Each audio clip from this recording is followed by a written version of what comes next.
on my very first mission trip to Guatemala.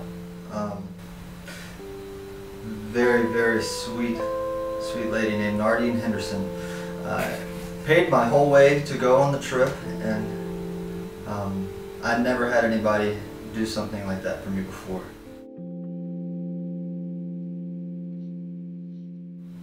Shortly after the brakes were put on that trip, for me, somebody had told me that I could not go because I was not covered on the insurance. I was devastated. I didn't know how to take it. I felt like I was so blessed to have somebody do that for me, and I just felt like the ground was just ripped right out from under me.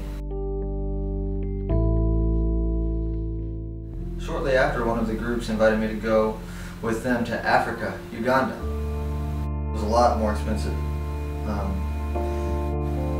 But through the help of others, we were able to raise the money, and I was able to go to Africa, and it was there that I really found out that my calling in life was to meet the needs of people that are less fortunate than me, to go out and serve people. I found that giving is so much better than receiving.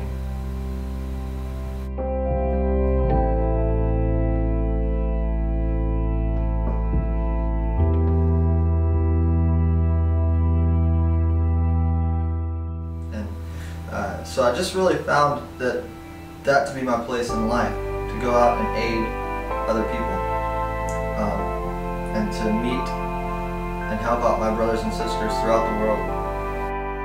I was invited to go to a church in Florida and work there. So I did, and I was the media pastor, or the creative arts director, for a church in Sanford, Florida, which is just on the outskirts of Orlando. I had a blast for a year, and then decided that it just wasn't for me, that inside those walls was not where I was called. I was called to be outside of the walls. And so I told them that I was moving to Nashville to pursue missions. I had no idea what that meant. I just felt the call to go to Nashville. I had the choice of 3 places to go, and there's Nashville, Richmond, Virginia, and New York City. Nashville was where I was supposed to be. God showed me that. People calling me from Nashville, or a friend moving to Nashville just randomly, and just a lot of weird things coming together saying Nashville, Nashville, Nashville. That was where I was supposed to go. So I found that God kind of speaks to me through these random little confirmations, I guess you could call them, or random little things that start to line up the future and just kind of say, hey, this is where you're supposed to be.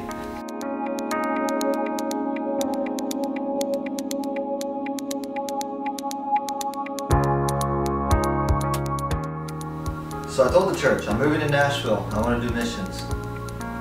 Had no connections with missions in Nashville, but that's what I knew. I knew I was supposed to do mission work, and I knew I was supposed to go to Nashville.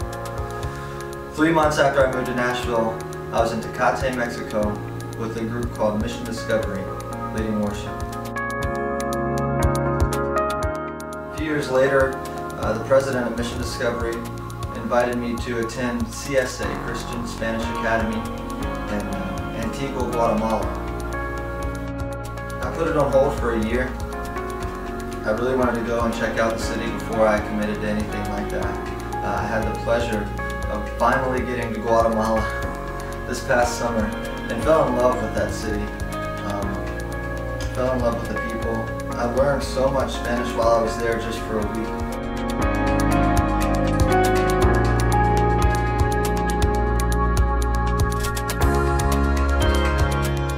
God speaks to me through these random little things. And there was one night I was freed up for the night in Guatemala, so I walked to a local vegetarian place to eat, and walked in, and I looked on the shelf where I was sitting. I just so happened to be sitting at this table right beside all the games. I looked over and I saw a back end set sitting right there with all of the games.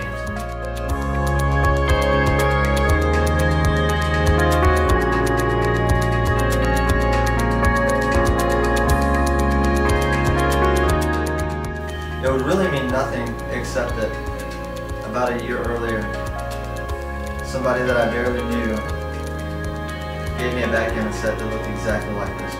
It just so happens it was right before the trip where Maury asked me to go to CSA. And it was kind of just, you know, a bunch of little random things like that and going on that really wanted me saying, hey, you really need to go to this school and learn Spanish. And I've taken that challenge on, and I'm just kind of taking time to ask my friends if they would support me in this venture, either by prayer or by donation. I can't do it alone. I know that with your help and with God's help, I can get there. The needs of people will be met a lot easier if I were to learn Spanish. I can share my story if I were to learn Spanish. There's so many things that I can do on the mission field every year if I learn Spanish. So I really appreciate you taking the time to look at this video. Please pray for me, and please consider donating.